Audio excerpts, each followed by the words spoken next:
You're tuning into Black and White Sports on YouTube. The no-holds-barred truth on sports. The main event starts now. I'm back. Rodriguez for Black and White Sports. Well, Megan Rapinoe. Yeah, you know Megan Rapinoe. One of the biggest activists in all of sports is now out there claiming that male athletes cannot come out of the closet because it is, quote-unquote, not safe. Now, look, she's kind of like Colin Kaepernick in the fact that she has parlayed her activism into becoming rich, okay? Let's be honest, she's not going to get rich playing soccer because, well, people just aren't that interested in soccer. Sorry, but that's just a fact. And, of course, she went out there and she took a quote-unquote settlement for women's soccer that she was promptly destroyed by Hope Solo over, who said it was by no stretch of the imagination a win. And Megan Rapinoe went on a media tour, as you could expect, celebrating said bogus win on gender pay. Well, anyway, she has come out now and she's talking about male athletes. They can't be gay. You can't be gay and play sports. Now, you know what's odd about this? This is really the only problem when it comes to male or female athletes coming out. It's the fact that the mainstream media decides to hold them up and their sports leagues decide to hold them up and claim they're brave, stunning, and courageous. I thought the point was to be just like everybody else, except you have a different sexual preference. I thought that was the point. Honestly, Carl Nassib of the Raiders, who cares? Who cares? Michael Sam, that's sort of the point. Nobody cared. The NFL wanted to make it a big, brave, stunning, and courageous issue, but nobody cared. And I thought that was the point. Yeah, we don't like it when anybody is celebrated more than somebody else. You're right about that. Now, she's going to draw a Colin Kaepernick comparison later, which is just ridiculous, too. But it is Megan Rapinoe. U.S. soccer star Megan Rapinoe says she believes so few male players have come out because the environment is, quote-unquote, not safe. Okay. Rapinoe was asked why she believes there are fewer openly gay male athletes playing professional sports during an appearance on Sky Sports' The Hangout, hosted by Chelsea's Magda Eriksson and Pernell Harder, who are a couple. Rapinoe argued that women's sports have presented a safer environment for athletes to come out, and she called on the non-LGBTQ plus people to do more. Y'all just keep adding letters and symbols.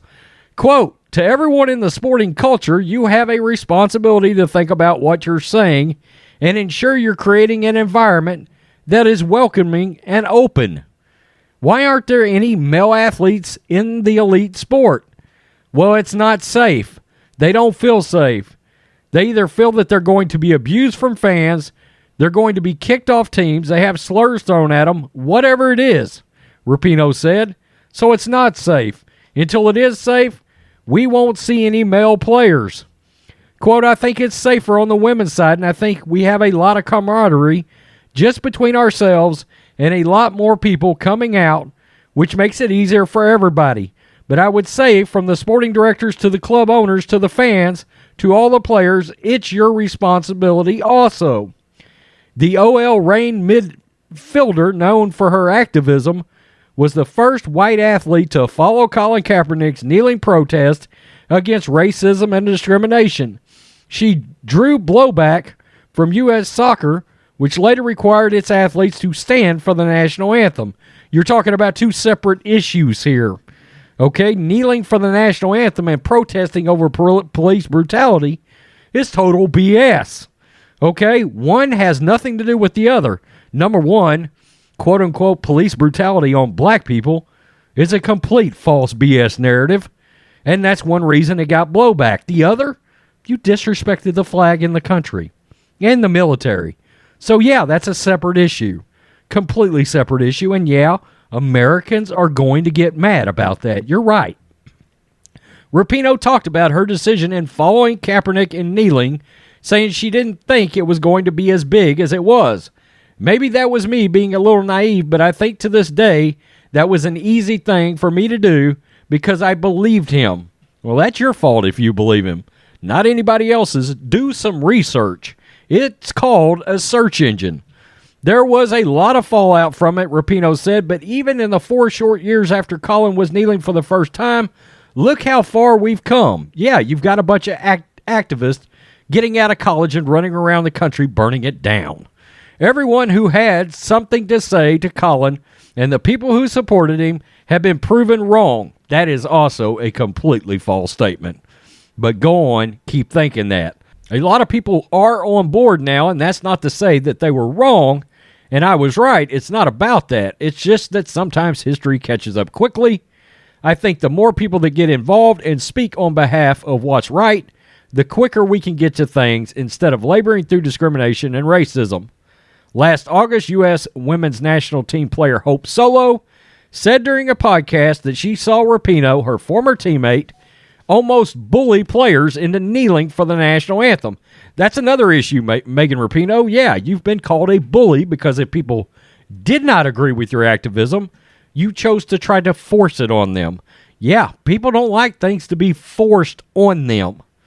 It's supposed to be a team. You should respect everybody's belief set. That's a thing. I've seen Megan Rapinoe almost bully athletes into kneeling because she really wants to stand up for something in a particular way, but it's our right as Americans to do it whatever the way we feel we're comfortable with. In 2020, Rapinoe lauded Kaepernick during the ESPN ESPYs and said his 2016 protest left a lasting legacy. Time magazine ranked Rapinoe as one of the 100 most influential people of 2020 due to her impact and beyond pitch. Okay, and that's the thing. Again, Rapinoe's one of these folks that has parlayed activism into a paycheck. Okay? I mean, let's just be real. Subway, yeah, congratulations, you kneeled for the anthem, and Subway customers said, nope, not going to spend money anymore with your product. Subway had to quit running her commercials. People didn't want to see her. As to the gay players in sports leagues, I don't know that anybody cares. And that's part of the point. Who somebody is sleeping with is none of our business. None. We don't care. But don't try to make people into heroes over a sexual preference because they're not. Okay? They're not. And isn't that sort of the point? Isn't that supposed to be the point? Supposed to be like everybody else. Okay? Look, Michael Sam got quote-unquote drafted when he was an undraftable player. And he got drafted in all likelihood because of his sexual orientation. Because the NFL wanted to prop him up. Okay? And make the league look like it was really doing something courageous by drafting this player in the 6th round that had an undraftable grade. Jeff Fisher is still having to deny that. That's the point. Carl Nassib came out last year, and the everyday common folk didn't care. We didn't care. The only reason anybody started making videos about it is the fact that all of a sudden the media wanted to prop up a guy who is now not on a team unless somebody has signed him because the Raiders said, nah, not good enough as a player to be on our team, doesn't fit in our plans. They didn't cut him because of his sexual preference. Nobody cared. He came out last year, nobody cared. Yeah, when the media starts propping somebody up that is frankly just mainly like everybody else, yeah, we're going to make videos on that because it's the media being the media and they're full of shit. And Megan Rapinoe has parlayed that activism into a paycheck. Here she is, knowing damn good and well the media is going to cover the fact that she's slurping Colin Kaepernick again. I mean, crying out loud. How much more irrelevant can a broken down quarterback that can't throw, why is his name still coming up, for crying out loud? It's a paycheck. It's a paycheck for Kaepernick being an activist. It's a paycheck for Rapinoe being an activist. Nobody cares if a male athlete is gay. Nobody gives a damn. Megan Rapinoe. Tell me what you think, black and white sports fans. Good God, her again. Kaepernick again. Who cares? Peace, I'm out. Till next. Thanks for watching the show. Be sure to like, comment, and subscribe. Be sure to tune in next time on Black and White Sports.